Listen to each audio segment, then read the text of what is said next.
Baik, Assalamualaikum warahmatullahi wabarakatuh. Waalaikumsalam warahmatullahi wabarakatuh. Sebelumnya perkenalkan, saya Alfida Nurjana NIM 180301020 sebagai moderator dan bersama rekan-rekan saya. Nama saya Nadila Pratiwi Rasyada NIM 038. Nama saya Sofia NIM 066. Nama saya Amelia Fajrin, NIM 069. Nama saya Ainul Faradisa, NIM 058. Baiklah, di sini saya akan mengadakan sesi tanya jawab atau bertemakan talk show. Baiklah, di sini kita akan membahas mengenai tentang halal haram dalam perekonomian di kehidupan sehari-hari.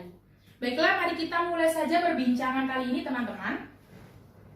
Untuk pertanyaan pertama, mengapa sih barang atau jasa dalam Islam yang haram itu tidak diperbolehkan untuk dijual belikan atau bahkan tidak boleh dikonsumsi? Boleh minta pendapatnya dari Mbak Sofia dulu deh.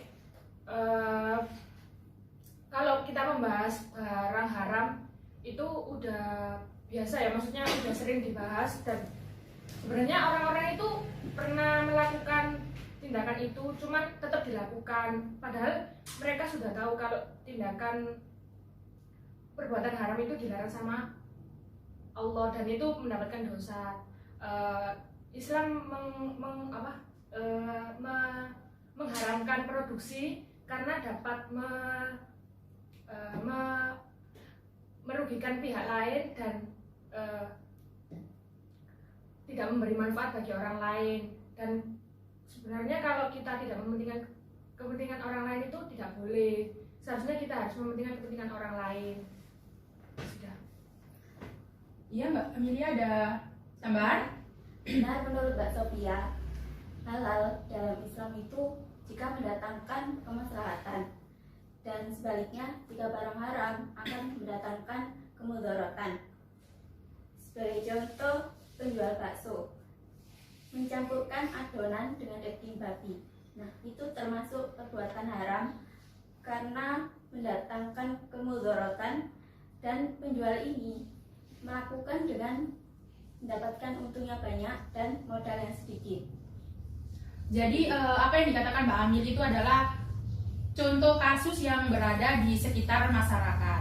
Nah, untuk itu bagaimana sih semisal di masyarakat kan belum tahu, belum banyak edukasi mengenai mana sih yang bakso yang baik atau bakso yang haram itu gimana? Nah, dari Mbak Amil sendiri tipsnya bagaimana sih untuk membedakan mana yang bakso yang dicampur dengan daging babi seperti yang Mbak Amil katakan tadi dengan bakso yang halal?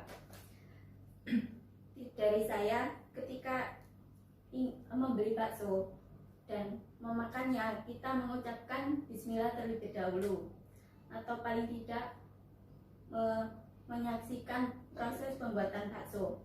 Tapi dalam Islam, jika kita tidak mengetahui bahan pembuatan bakso tersebut, maka hukumnya boleh-boleh saja. Jatuhnya mubah gitu ya? Ya. Oke. Langsung ke pertanyaan kedua aja ya. Boleh ke Mbak Ain dulu deh. Jadi pertanyaan kedua ini mengenai resiko ketika kita bertransaksi dengan hal-hal yang haram, entah itu jual beli atau konsumsi haram. Bagaimana menurut Mbak Ain tentang dampaknya atau resikonya? Baik, terima kasih Mbak Alfida atas pertanyaannya. Ada dua jenis yang dikategorikan dalam haram, yaitu dari zatnya ataupun asalnya, seperti dari daging babi maupun minuman khamar. Misalnya dalam konteks konsumsinya, seseorang yang mengkonsumsi makanan haram akan mengalir dari dalam darahnya, khususnya bagi seorang muslim yang mengkonsumsinya. Dampaknya yaitu merusak akal pikiran kita, kemudian mengganggu kejiwaan kita, dan merusak iman kita. Baik, Mbak Ain. Jadi apa yang dikatakan Mbak Ain itu mengenai dampak dari ketika kita mengkonsumsi produk atau makanan haram ya. Sekarang ketika kita terlibat dalam perbuatan jasa yang haram seperti riba. Riba itu kan banyak ya macamnya, ada rentenir, leasing, dan juga peminjaman-peminjaman yang banyak itu, yang kreditan itu. Lalu kemudian bank bisa dikatakan riba. Sebenarnya kan dalam lingkungan masyarakat sendiri itu kan udah tahu nih bahwa riba itu kan haram, tapi kita atau masyarakat sekitar itu sedikit banyak masih melakukannya, masih terlibat. Itu gimana respon kalian mengenai hal seperti itu? Menurut saya, riba hukum zatnya adalah haram.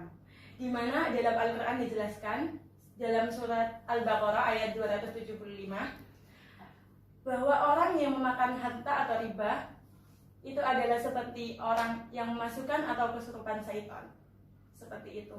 Tapi dari menurut pendapat saya, seperti contohnya di bank itu ada orang yang menabung, ada orang yang menabung, kemudian dia itu niatnya cuma mengamankan saja gitu. Itu menurut Mbak Ain nggak apa-apa, dibolehkan. Oh iya, dibolehkan saja. Baik. Langsung ke pertanyaan ketiga aja ya. Jadi pertanyaan ketiga ini mengenai kemaslahatan. Tadi kan masalah kemudorotan ya yang dijawab oleh Mbak Ain. Sekarang masalah kemaslahatan. Saya mau tanya ke Mbak Nabila nih.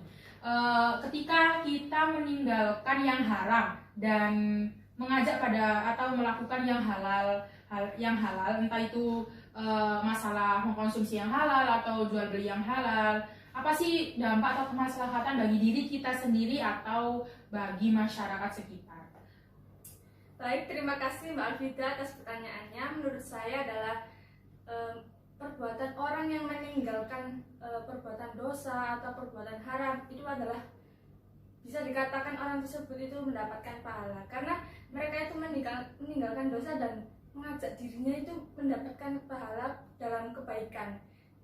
Bisa dikatakan seperti amar ma'ruf nahi mungkar, meninggalkan keburukan, dosa-dosa, dan mendapatkan dirinya itu mengajak diri untuk mendekatkan kepada Tuhan, kepada kebaikan. Jadi mengajak pada kebaikan dan mencegah kepada kemungkaran, seperti itu maksudnya. Baik. Hidupnya juga bisa lebih bermanfaat, lebih berkah, dan energi positif itu pasti akan datang dalam hidupnya. Mengalir dengan sendirinya ya.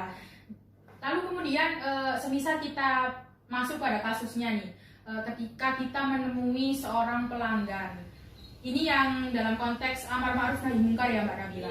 Apakah maksud Mbak Nabila itu seperti ini, ketika kita menemukan pelanggan yang semisal curang dalam timbangan, lalu pelanggan ini diingatkan atau dinasihati oleh seorang konsumen atau pedagang lain untuk tidak melanjutkan kecurangan tersebut. Nah, seperti itu kan contoh dari amar ma'ruf nahi mungkar. Iya, seperti itu. Kekurangan. Kurang lebihnya seperti itu gitu ya maksudnya. Jadi dapat saya simpulkan bahwasannya kegiatan yang sangat bermanfaat bagi diri kita sendiri atau bagi seluruh masyarakat itu adalah tentu saja kegiatan yang halal. Dan ketika kita melakukan kegiatan haram, itu dampaknya bukan hanya pada diri kita sendiri, namun juga pada lingkungan dan masyarakat. Oleh karena itu, sebagai manusia sebagai muslim yang beriman dan sebagai manusia yang baik, sebaiknya kita meninggalkan yang haram dan kita melaksanakan yang halal sesuai dengan tuntunan Al-Quran dan hadis, sehingga sebaik-baiknya manusia yang bermanfaat adalah manusia yang sebaik-baiknya manusia yang baik imannya adalah manusia yang bermanfaat bagi dirinya sendiri dan lingkungan sekitar. Saya akhiri dari talkshow kali ini. Terima kasih teman-teman untuk pendapatnya. Saya ucapkan terima kasih. Wassalamualaikum warahmatullahi wabarakatuh. Waalaikumsalam warahmatullahi wabarakatuh.